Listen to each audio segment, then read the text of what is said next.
tenemos como tema a desarrollar en esta mañana que se celebra gloriosamente la resurrección de Jesucristo, la suprema revelación de Dios. Es el tema que vamos a abordar.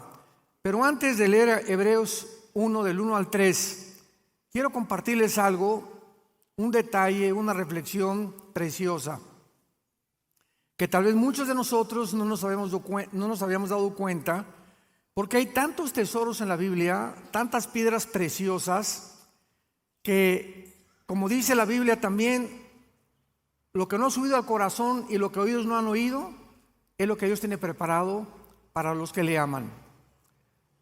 En Juan capítulo 20, cuando Cristo es enterrado, le ponen lienzos y le ponen un sudario en su cabeza. Síganme con mucho cuidado. Y cuando los apóstoles llegan, ya que él había resucitado, entran a la tumba y encuentran los lienzos a un lado, pero el sudario de su cabeza lo encuentran perfectamente bien doblado. ¿Qué importancia tiene esto? Para que podamos entender, tenemos que conocer el trasfondo de las costumbres de los hebreos. Y los hebreos tenían esta costumbre: cuando el amo se sentaba a comer, el siervo le preparaba la mesa, le ponía la servilleta, los platos, y el siervo se retiraba de la mesa y no se acercaba a la mesa hasta que el amo terminara.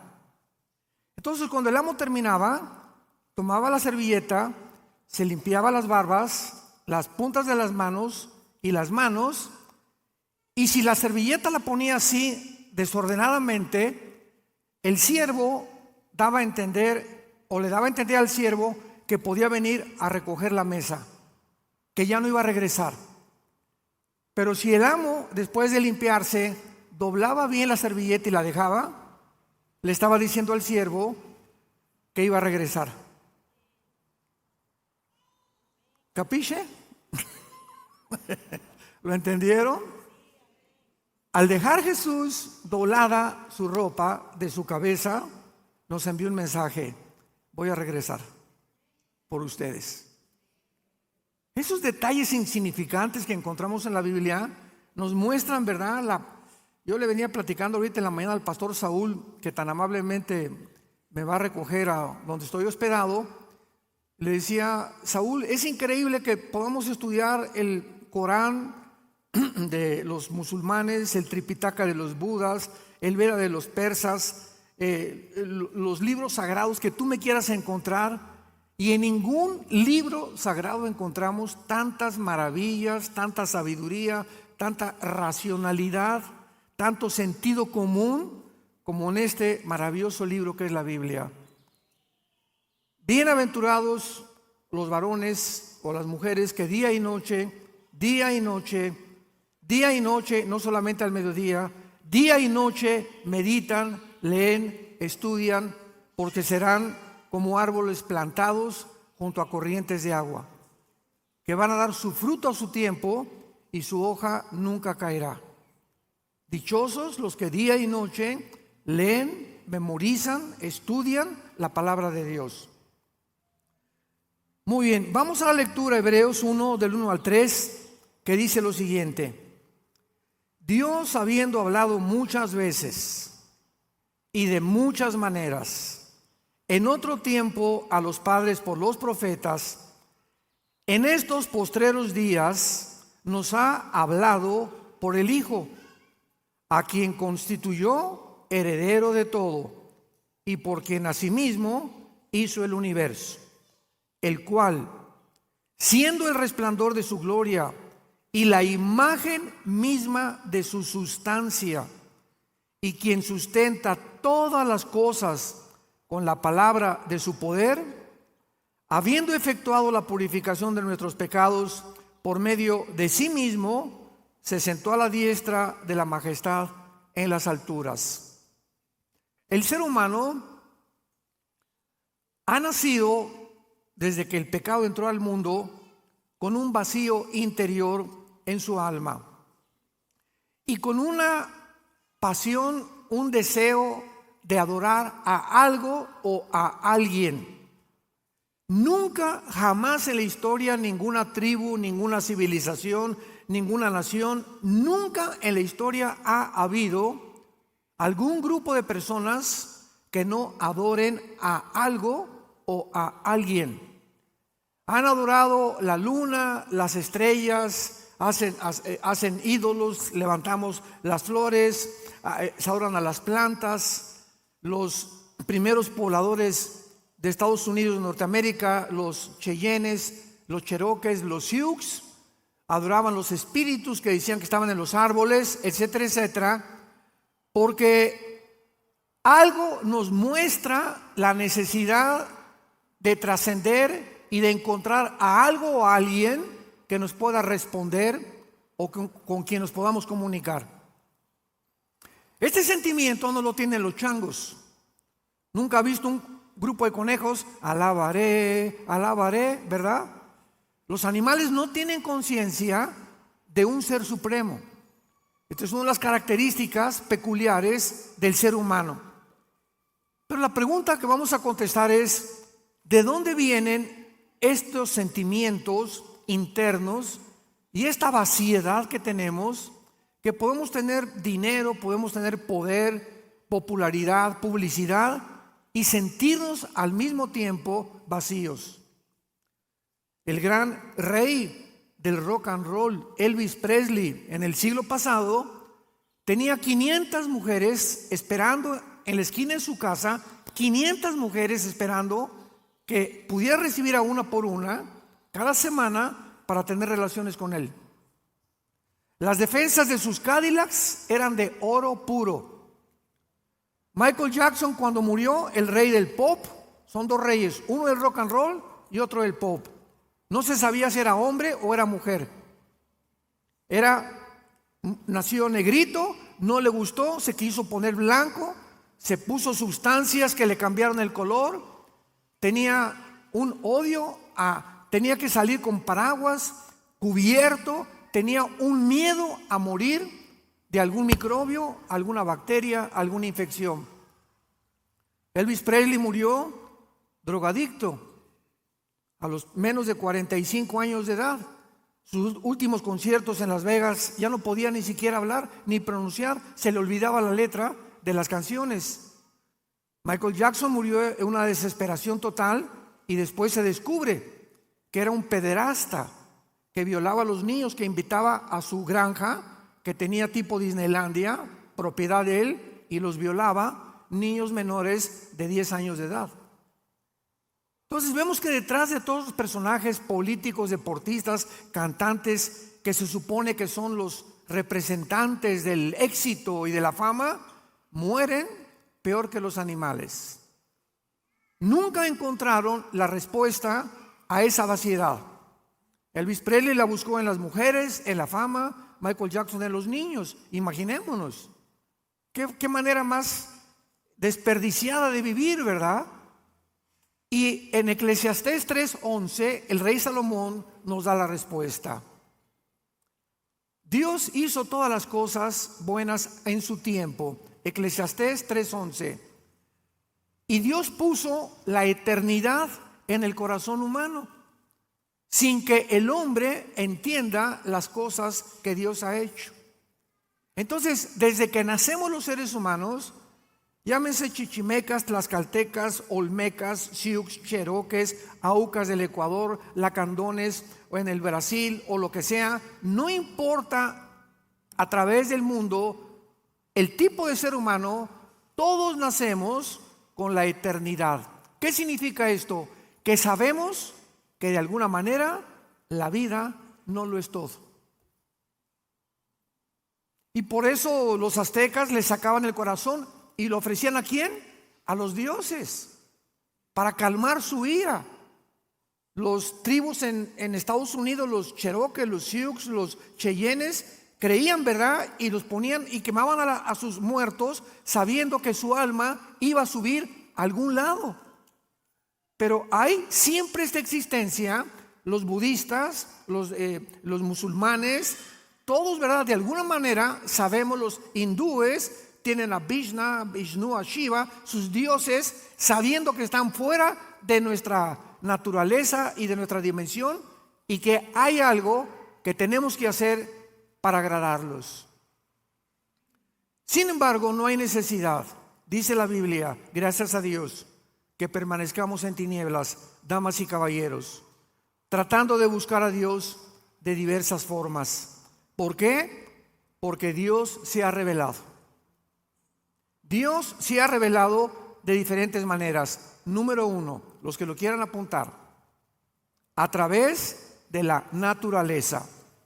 Dice en Romanos capítulo 1, versículos del 19 al 20, porque lo que de Dios se conoce les es manifiesto, pues Dios se lo manifestó, porque las cosas invisibles de Él, su eterno poder y deidad, se hacen claramente visibles desde la creación del mundo, siendo entendidas por medio de las cosas hechas, de manera que no tienen excusa.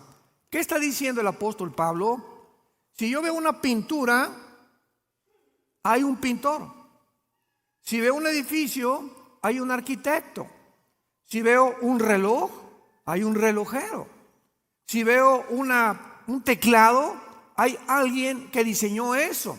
Detrás de todo tiene que haber una causa. Es una ley inexorable dentro de la física y las matemáticas. Todo efecto tiene que tener una causa. ¿Por qué existo? Tiene que haber una causa por lo cual existo. Sócrates dijo, el filósofo, pienso, luego existo. Existo, luego vivo. Si vivo, tiene que haber una causa. Yo no me causé nacer y ser formado de una forma extraordinaria en el vientre de mi madre. Y si una causa hay detrás de mí, tiene que ser alguien que me creó. Y unos le llaman el poder, los dioses, la luna, el sol, etcétera, etcétera. Pero todo nos lleva a buscar que hay algo o alguien detrás de todo lo que existe. Hace muchos años, un físico matemático llamado Blaise Pascal, cristiano, escribió tratados sobre el libro del Apocalipsis, etcétera, etcétera. Tenía amigos ateos, y los ateos, ustedes saben que no les dices, ve el orden del universo y el diseño de Dios a nuestro alrededor. Y Blaise Pascal en su casa hizo un taller y reprodujo un universo, colgó el sol, colgó la luna, así con hilos, estrellas, etcétera, etcétera, pero muy acomodado todo. Y entonces el ateo entró a la casa de Blaise Pascal y le preguntó, oye, qué lindo esto está, ¿quién lo hizo? Y le contestó Blaise Pascal, no sé, apareció en la mañana todo así. Y el ateo le dice, ¿me estás viendo la cara de tonto? Esto lo tiene que haber hecho algo. Le digo, pues es que tú eres el tonto, le dijo Blaise Pascal, porque cuando vemos el sol y la luna y el orden y el diseño perfecto, que la Tierra gira en 24 horas sobre su eje con una inclinación de 23 grados y medio y que al mismo tiempo se traslada alrededor del sol en 365 días, no puede ser que haya las 4 estaciones, la distancia entre nosotros y el sol para que haya vida, la mezcla del oxígeno perfecto que existe ahorita en la atmósfera, ya arriba ya no hay el oxígeno que tenemos aquí. ¿Tú crees que todo fue solo? ¿Apareció de repente? Que de repente apareció un chango con órganos reproductores masculinos y después una changa con reproductores femeninos y se juntan los dos y aparece un changuito. O sea, somos 2 accidentes en medio de un accidente. Vemos nosotros que profesando ser sabios se hacen necios.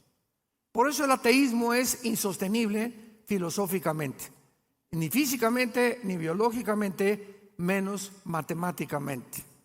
Ya el ateísmo ha comenzado a dejar de existir desde que se descubrió el ADN en 1954, en el siglo pasado. Entonces la naturaleza nos habla y por eso el hombre busca a Dios. Los antiguos, las tribus, las civilizaciones veían todo, veían las estrellas, adoraban y algo nos impulsaba a adorar el universo, porque tenemos la eternidad en el corazón. En segundo lugar, Dios se ha dado a conocer a través de nuestra conciencia. De nuestra conciencia. ¿Qué es la conciencia? Con, dentro, ciencia, conocimiento. Conciencia, conocimiento interno. Es lo que significa conciencia. Entonces tenemos un conocimiento innato, adherido a nuestra alma, que nos premia o nos juzga de acuerdo a nuestras acciones. La materia no lo pudo haber creado. Dile a tu maestro en la universidad, bueno, ¿qué explicación tiene usted de los ateos del universo? El Big Bang. ¿Qué es eso, maestro? Pues que hubo una explosión y se formó todo. Muy bien, vamos a seguir una línea de lógica elemental, querido maestro. Si hubo una explosión, ¿quién la produjo? ¿Chita? ¿Qué había detrás de la explosión? Porque todo efecto tiene una causa. Para que haya habido una explosión, algo la causó. Y la materia no existía. Número uno. Número dos, maestro. La materia no piensa. Ok, vino una explosión, se formó todo, pero ¿quién formó el cerebro? El pensamiento, la conciencia. ¿Quién puso dentro del ser humano este sentimiento de la eternidad? La materia, las piedras no ponen, ni tampoco pueden hablar, ni pueden comunicar lo que nosotros hacemos. Entonces nos damos cuenta que cuando nosotros hacemos algo bueno, nos sentimos bien.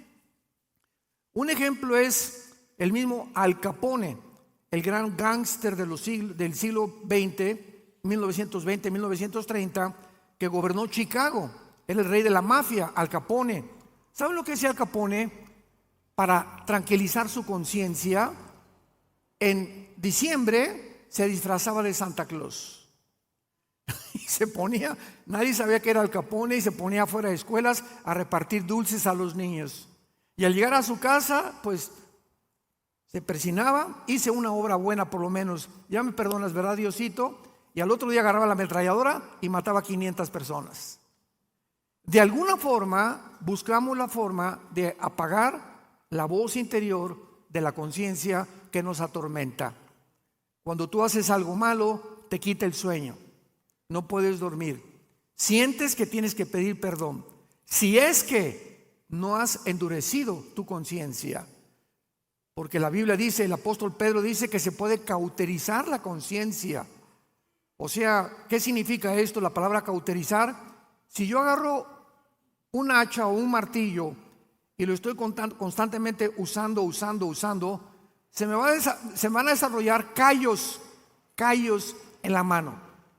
Los callos es una acumulación de pellejo, y si yo agarro una aguja y atravieso el callo, no siento. ¿Por qué? Porque el callo no tiene terminaciones nerviosas. Entonces no siento atravesando el callo con una aguja. Al corazón le pasa lo mismo. Cuando tú no confiesas tu pecado y cuando tú repites tu pecado, llegas el momento en que te endureces, rechazas a Dios y no quiero oírlo, y no es cierto. Y llega un momento en que te endureces en tu corazón, tu conciencia, y cuando ya oyes la palabra, ya no sientes nada, ya no tienes nada para arrepentirte, porque has cruzado la línea de la blasfemia contra la gracia de Dios. Y ahí es cuando Dios te dice, ¿sabes qué, Pancho? No me vuelvo a meter con tu vida. ¿Sabes qué, Carmelita? No me vuelvo a meter con tu vida. Haz lo que te dé la gana. Nos vemos en el día del juicio. Y en tercer lugar, Dios se ha dado a conocer a través de la Biblia. En Isaías capítulo 44, Isaías 44, bienaventurados los que trajeron su Biblia, se irán en el rapto. Qué tristeza que haya cristianos que vengan el domingo sin Biblia. Eso ya es el colmo de los colmos. Es como ir a jugar fútbol sin la pelota. Imaginémonos nada más, ¿no? Isaías 44, del 6 al 8, dice así: Así dice Jehová, Rey de Israel y su Redentor, Jehová de los ejércitos: Yo soy el primero y yo soy el postrero, y fuera de mí no hay Dios. Nos detenemos ahí. Yo soy el alfa y yo soy la omega. El Av o el Taf en el hebreo. Muy bien. Si Dios dice yo soy el primero, significa lo siguiente. Estamos meditando en la palabra de Dios. ¿Qué significa que diga Dios yo soy el primero? Que Él es el único que nos puede decir cómo comenzó el universo. Ningún método científico ni investigación humana, intelectual, nos puede llevar a decidir, a descubrir cómo se formó el universo. Entonces, como el ser humano no puede saber nunca cómo se comenzó el universo, porque para saberlo teníamos que haber estado ahí, ¿correcto? Tú no puedes saber algo si no estuviste ahí.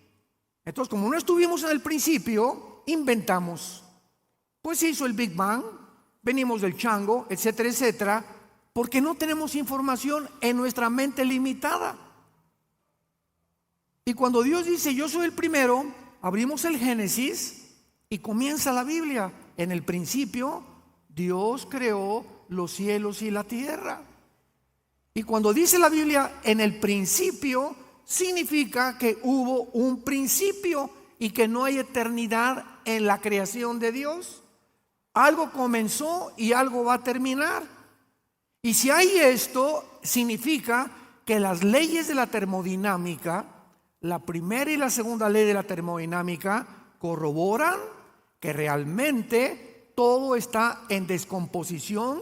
El sol pierde millones de toneladas más a todos los días, la madera se echa a perder, estamos muriendo celularmente todos los seres humanos, todo hay que volverlo a pintar, todo el coche lo tienes que estar renovando en su aceite, cambiándole las piezas. Todo está bajo una ley que se llama en la física la ley de la entropía, que corrobora la segunda ley de la termodinámica, tal como la Biblia lo dice.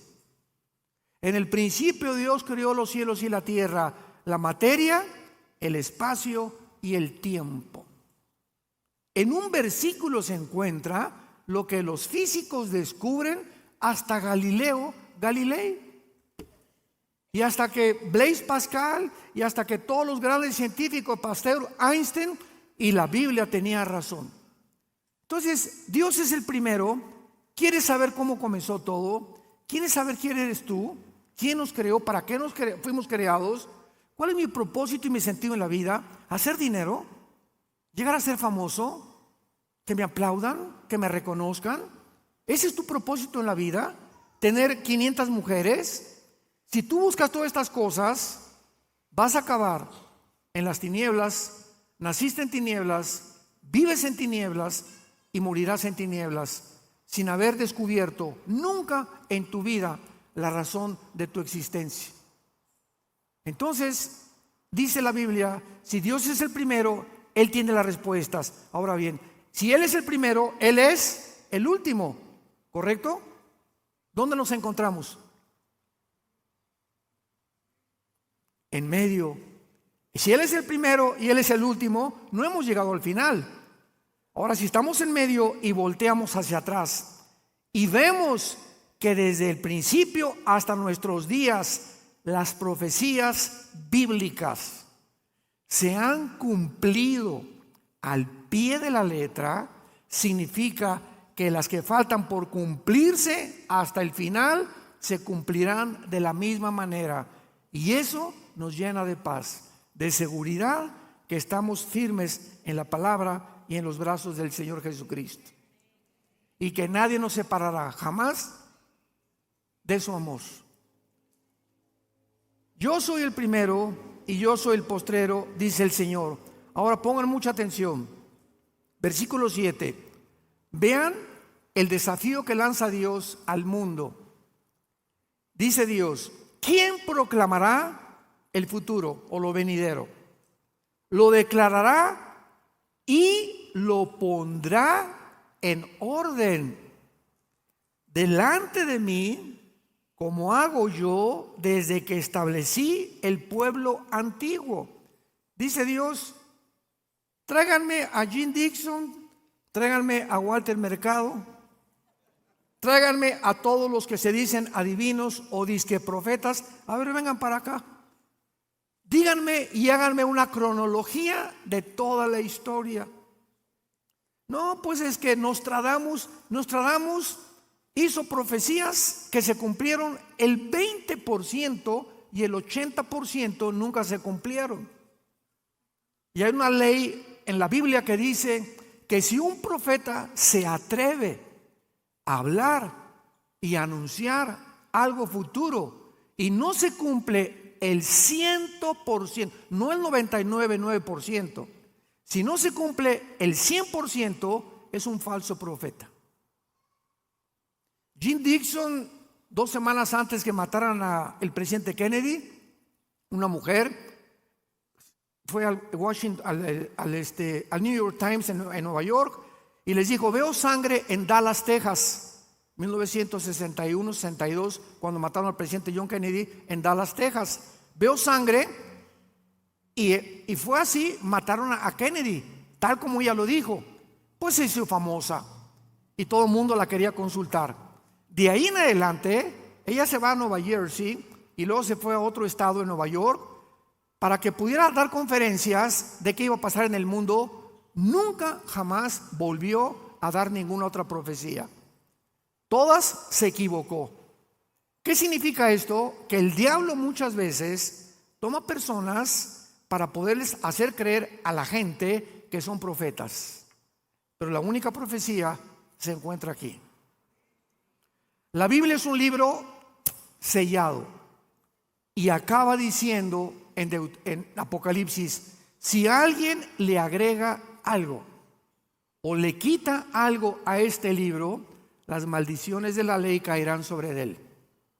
Una vez me encontré una persona que me dijo: oye, tengo una profecía. Y le dije: escríbele en un papel y ponle Segunda de Pancho 3:1 y pégasela a la Biblia. Porque si hay algo más que Dios nos quiera decir, entonces la Biblia está incompleta. La Biblia es una revelación completa o no completa. Porque si algo le falta, entonces no es la palabra de Dios. Quedó incompleta la revelación de Dios. Y la Biblia es algo que ya está totalmente, y a Dios lo que Él quiso revelarnos se encuentra en la Biblia. A la ley y al testimonio, dijeron los profetas hebreos. Esto es muy importante para que podamos comprender que en la Biblia encontramos el orden de la historia. Maestros de la escuela que nos acompañan, hace 2600 años, el libro de Daniel, hace 2600 años, 600 años antes de Cristo, Daniel escribe todos los imperios que iban a haber desde hace 2600 años hasta la venida de Jesucristo. Y comienza Daniel diciendo: se va a levantar Babilonia, porque él vivió en Babilonia, que es la nación de Irak actualmente. De acuerdo a la historia, dice Daniel, se va a levantar otro imperio, los medos persas, que es actualmente Irán. Y así la historia lo comprobó. Y ya Daniel se murió. Y dijo: y después vendrá otro imperio, que fue Grecia. Alejandro el Magno derrotó a los medos y a los persas en el año 300 antes de Cristo. Muere Alejandro el Magno y se reparte su imperio en sus 4 generales, en Siria, en Egipto, en Turquía y en Macedonia. Y de ahí en adelante, ¿quién siguió a los griegos? El Imperio Romano, que está representado por las 2 piernas de la estatua de la visión de Daniel capítulo 2. Y después del Imperio Romano, ¿quién va a seguir? Viene el 7º imperio, ¿verdad? Porque el primero fue Asiria, Egipto, Babilonia, Medo-Persia, Griega y Roma, de acuerdo a Apocalipsis 17. El 7º imperio será posiblemente el Imperio Otomano, y en el último imperio será Jesucristo. ¿Quién le dijo a Daniel el orden de los imperios que la historia comprueba que se iban a cumplir. ¿Quién le dijo a Isaías que Cristo iba a nacer de una virgen? Por el amor de Dios, eso rompe la lógica. Cuando escribió Isaías, ha de haber tenido miedo. Oye, si yo publico esto, van a decir que estoy loco. ¿Cómo una virgen va a ser mamá? Si es mamá, pues ya no es virgen. Pero así le puso: nacerá de una virgen, que es la palabra alma en el hebreo, que significa una doncella entre 14 y 16 años que no ha tenido relaciones sexuales, que era María, que no es María, su nombre es Miriam en el griego. ¿Quién le dijo a Zacarías que iba a entrar Cristo en un burrito el domingo de Ramos cabalgando? ¿Quién le inspiró a David 1000 años antes el Salmo 22? Dios mío, ¿por qué me has desamparado? Sobre mi ropa echaron suertes. He sido derramado como cera, mi corazón fue como cera. Veo a los soldados. Describe la crucifixión de Cristo 1000 años antes. ¿Quién pondrá en orden la historia como lo hago yo? ¿Quién pudo describir 33 profecías se cumplieron cuando Cristo colgaba en la cruz? Nada más en el momento que Él colgaba, 33 profecías se cumplieron. Vemos pues que tenemos la Biblia como la revelación de la palabra de Dios. Regresamos rápidamente a Hebreos y veamos lo que la Biblia nos tiene que revelar acerca del Hijo de Dios. Dios, habiendo hablado muchas veces y de muchas maneras en otro tiempo a los padres por los profetas. En el Antiguo Testamento, Dios habló a través de sueños, visiones y muchas veces, como Abraham, oyó la voz audible de Dios. Moisés, en Éxodo 3, cuando está con el arbusto, se aparece el ángel de Jehová y le habla a Moisés, y Moisés oye audiblemente la voz de Dios. Muy bien, todo esto perteneció al Antiguo Testamento. Mas ahora, en estos postreros días, en estos últimos días, que es de la cruz a nuestros días, Dios nos ha hablado por el Hijo. Dice la Biblia, para todos ustedes que también tal vez no sean cristianos, que a Dios no se le puede conocer a través de la meditación del budismo zen, metiéndote 2 churros de marihuana, en un viaje de LSD, ácido lisérgico, o tomando hongos de doña Sabina, que ella murió aquí en Oaxaca, muy famosa, que se ponían hasta como querían, ¿verdad? Con los hongos, buscando alguna experiencia hiperdimensional, siempre buscando nosotros experiencias que trasciendan, que nos revelen cosas misteriosas de la mente, etcétera, etcétera.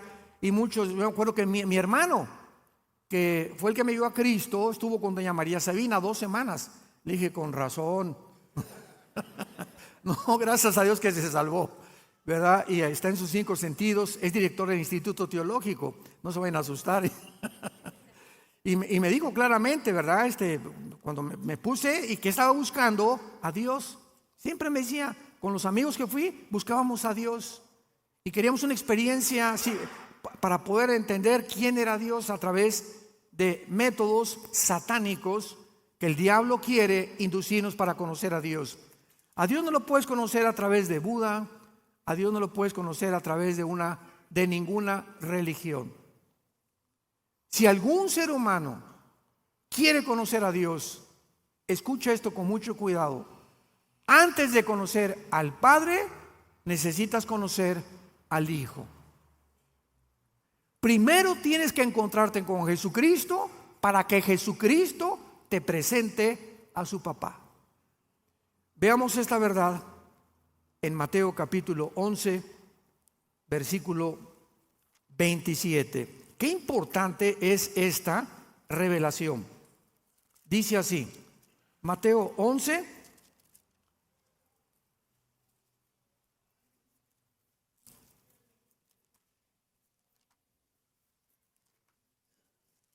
y dice así, Mateo 11, versículo 27.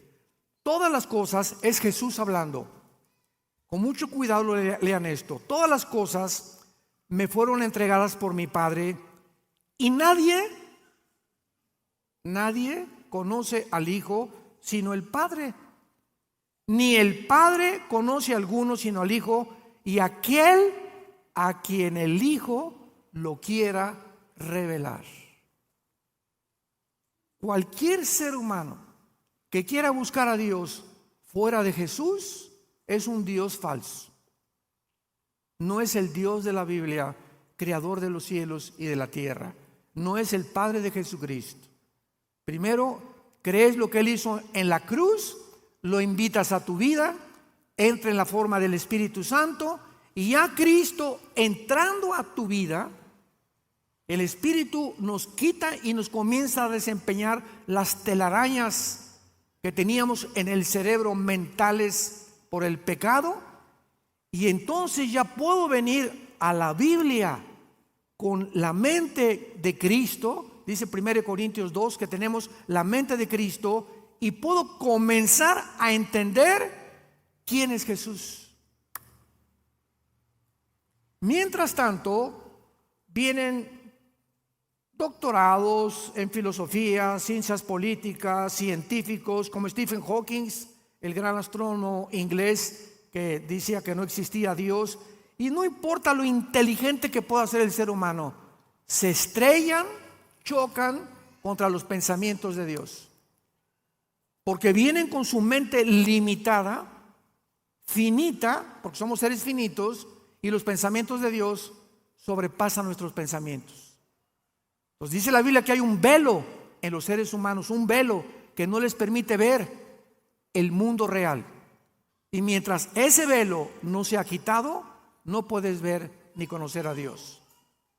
Nadie conoce al Hijo, al Padre, sino el Hijo y a quien el Hijo lo quiera revelar. Qué importante es eso para poder nosotros predicar a Jesús.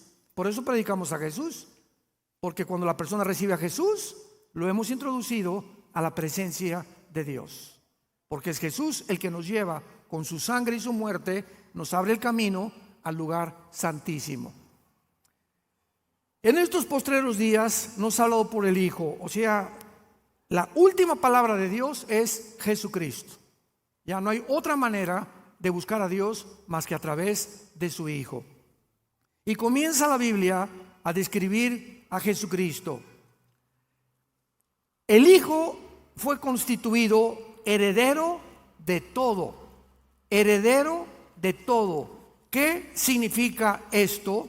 Simplemente significa que Él es, como dice Isaías capítulo 9, versículo 6, porque un niño nos es nacido, hijo nos es dado, el principado sobre su hombro, se llamará su nombre admirable, consejero, Dios fuerte, Padre eterno, príncipe de paz.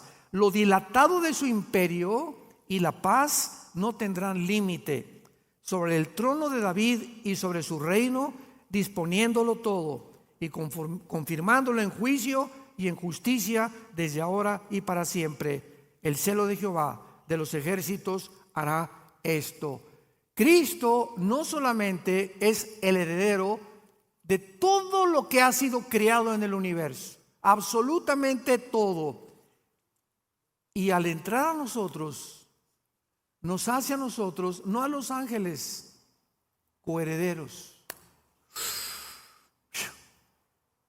juntamente con Él. Dio su vida en la cruz para que juntamente con Él reinemos en el futuro.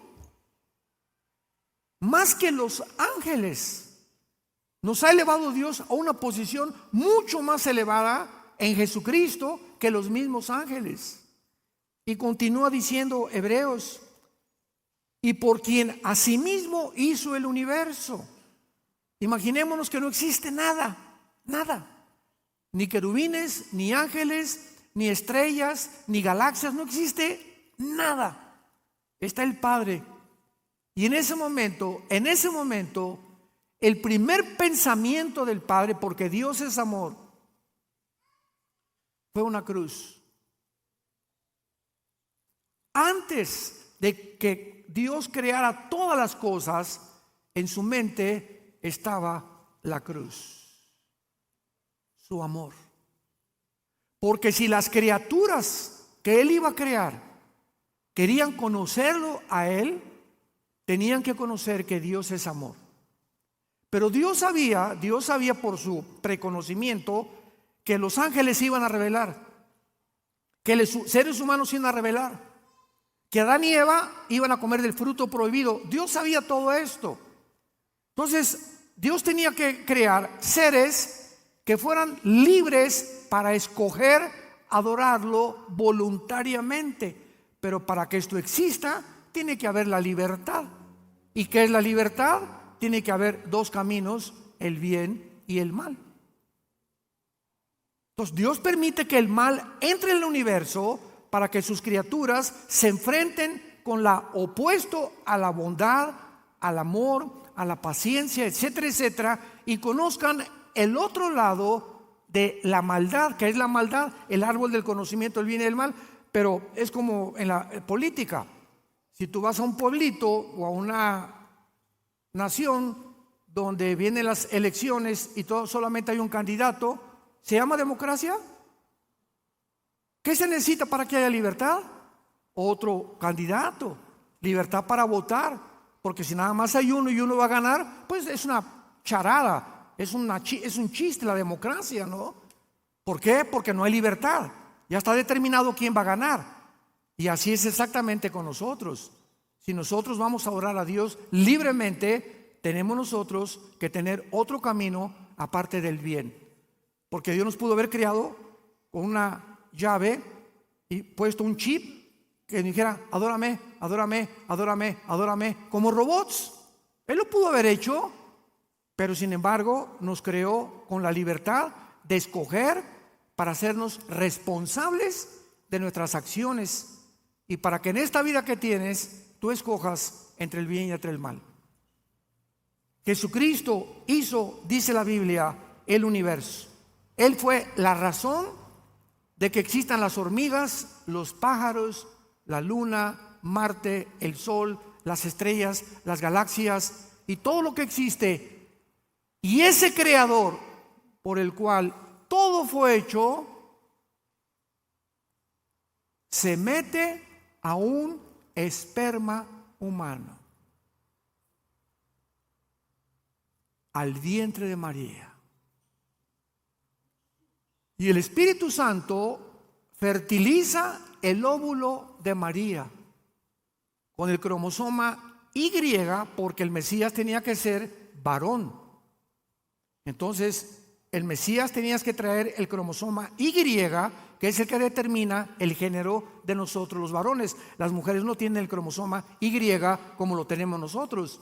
Entonces Dios puso el cromosoma Y, fertiliza el óvulo y ahí estuvo escondido 9 meses. Y nació como un niño, como tú y como yo. El creador de los cielos y la tierra. Y cuando nació, traigan al ginecólogo, el anestesiólogo, el hospital de Los Ángeles, en México, el mejor hospital. Ha nacido el creador del universo. ¿Dónde pusieron a Jesús? Las vacas, los borregos, en un pesebre, porque todos los moteles y hoteles estaban y las posadas estaban cerradas, porque era el tiempo de la Pascua, donde venían todos los extranjeros y cerraban todos los hoteles. No había lugar para que naciera el creador del universo.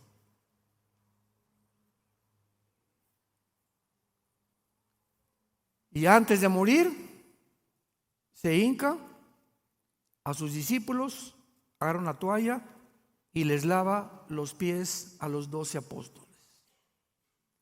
El creador del universo se hinca delante de nosotros. Pero le dijo: no, ¿cómo puedes tú hincarte? Si no aceptas, no tendrás parte conmigo, dijo Jesucristo. ¿Cuál es el mensaje de Jesucristo? Tú no puedes seguir a Jesús sin la humildad. Sin la humildad nadie puede seguir a Jesús y Él no te puede presentar a su Padre. porque Dios es un Dios humilde. Fue el más grande ejemplo que Dios nos dio. Él es un Dios humilde, que se hinca delante de nosotros, que nos viene a servir como Jesús lo estableció. No vengo a que me sirvan, vengo yo a servirlos a ustedes. Yo les sirvo la mesa, yo te doy de comer para que tú me sigas y tengas el ejemplo que soy manso y humilde de corazón, el creador del universo. Y dice Hebreos que Jesucristo es el resplandor de la gloria y la imagen misma de su sustancia. En la teología hay un problema porque dice la Biblia que nadie ha visto a Dios, y luego por otro lado dicen que Dios lo vio, o etcétera, etcétera. Eso se resuelve fácilmente con lo que acabamos de leer. Es el resplandor. Si yo tengo un espejo aquí y aquí está Pancho, y tú me preguntas, ¿ves a Pancho? Mi respuesta es sí, claro que lo veo, pero no veo la esencia, veo el reflejo de su cara, que es realmente Pancho. Entonces Dios, nadie puede verlo directamente porque nos morimos. Entonces mandó a su Hijo para que Él fuera el espejo, Él reflejara el carácter y la vida de Dios. Y Jesús lo dijo en Juan 10, el que me ha visto a mí, ha visto al Padre. Pues no que nadie ha visto al Padre, sí, pero Él reflejó con su vida, con sus acciones, con sus milagros, con su poder, con su amor, con su humildad, cómo es Dios. ¿Quieres saber cómo es Dios? Estudia los evangelios y conoce a Jesucristo. Él es el resplandor, el reflejo de Dios el Padre. Y finalmente dice el versículo 3 de Hebreos 1, y quien sustenta todas las cosas con la palabra de su poder. ¿Nunca te has preguntado, señores físicos que nos acompañan, matemáticos, científicos, astrónomos, nunca se han preguntado que hay una ley física que dice lo siguiente? Si yo tomo una canica y le hago así a la canica, ella va a salir disparada, pero se va a detener. Si tomo una flecha y la disparo, va a salir la flecha, va a ser una parábola y se va a detener. Si disparo un balazo, sale la bala y la bala tiene que caer. ¿Por qué? Porque de acuerdo a la ley física, la velocidad está relacionada con la fuerza que se le aplique. En otras palabras, la canica le hago así y le estoy aplicando una fuerza, ¿verdad? Entonces la fuerza en mi dedo va a impulsar la canica 1 metro, 2 metros, 3 metros, nada más, porque va relacionada a la velocidad con la fuerza que le apliqué, igual que la flecha. Entonces nada puede continuar si no hay una fuerza detrás. ¿Me van siguiendo? Ahora viene la pregunta. Me encanta. La Tierra gira alrededor de su eje en 24 horas. ¿Quién le hizo así?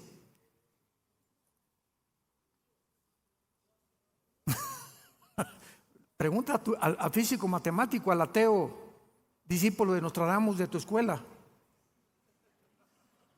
Maestro, ¿quién está empujando la tierra, querido maestro? ¿Qué fuerza hay detrás? Contésteme física y matemáticamente. Vamos a sumergirnos en el mundo microscópico, a los átomos. ¿Quién mantiene los neutrones, los electrones, todo lo que es positivo alrededor del núcleo? ¿Quién mantiene esta velocidad continua de la materia que hace posible que la materia sea molecular?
tanto en el mundo microscópico como en el mundo macroscópico. ¿Quién mantiene la Tierra? ¿Quién la empuja para que sea exactamente su vuelta en 365 días? ¿Quién mantiene las galaxias para que no choquen unas con otras? ¿Qué fuerzas hay invisibles? Dígame usted, maestro. Físicas, que la física no tiene explicación. Jesucristo lo hace. Quien sustenta todas las cosas, los átomos, la fuerza, el magnetismo, la gravedad, todo lo hace el que murió en una cruz hace 2000 años. El que tienes colgado ahí arriba de tu cama y que ni siquiera has considerado hincarte para adorarlo, bendecirlo y hacerlo parte de tu vida. Él se llama Jesucristo, el Hijo de Dios, que es la última palabra que Dios nos ha dado y que en esta mañana quiere entrar a tu corazón si tú se lo abres y le permites, porque Él es un caballero. Él no te va a forzar a que tú le recibas. Tiene que ser tu voluntad la que tú reconozcas que sin Él nunca podrás alcanzar el propósito para lo cual fuimos creados. Oremos. Te damos gracias, Señor, por tu palabra. Bendito sea el Dios y Padre de Jesucristo nuestro Señor y de su Hijo, en quien están encerrados todos los tesoros de la sabiduría y del conocimiento, y que nos has hecho renacer para una esperanza viva por medio de la resurrección de Jesucristo de entre los muertos. Te adoramos, Señor, te bendecimos. Te damos las gracias por tan grande salvación. En esta mañana Dios te habla y te dice: te amo. Vine al mundo hace 2000 años, físicamente, visiblemente, para representar y reflejar el amor de mi Padre a tu persona, a tu familia, a tu trabajo, a todo lo que eres. Tú simplemente tienes que creer lo que hice en esa cruz en tu lugar. Algo que tú nunca hubieras podido realizar, pagar por tus pecados. Pero yo los pago. Con mucho gusto acepté la orden de mi Padre, venir al mundo y ser tu sustituto para que tú pudieras tener la vida eterna y el perdón de tu vida por mi gracia y la misericordia de mi Padre. Dice Jesús. Ahora, si tú le recibes en tu corazón en este momento, arrepiéntete de tus pecados. Tú no puedes seguir en la vida que tú has llevado hasta este momento y dile: Señor, creo que en la cruz pagaste con tu sangre por mi vida, mis pecados, pasados, presentes y futuros, y que a los 3 días volviste a vivir. En este instante te recibo como mi Señor y mi Salvador. Y te doy las gracias por tan grande amor. En el nombre de Jesús. Amén. ¿Qué tal es la palabra de Dios? Asombrosa, ¿verdad? Maravillosa. Maravillosa la palabra de Dios. Ámala, guárdala en tu corazón, memorízala, léela todos los días. Cuando estás afligido, recuerda, echa tu ansiedad sobre Él. Él tiene cuidado de ti. Él nos cuida, Él nos va a proteger, Él nos va a sostener hasta que Él regrese por nosotros, que ya no tarde en venir por nosotros. Pero el diablo va a hacer todo lo posible por sacar esto de tu vida, porque esta es nuestra vida, la sabiduría y el poder de Dios. Por eso muchos vienen a la iglesia sin esto, desarmados. Estamos en una guerra espiritual y andas sin la espada, y esta es la espada del Espíritu. Ten mucho cuidado de abandonar la palabra, porque es la palabra la que nos sostiene hasta el final. Que tengan mucha paz.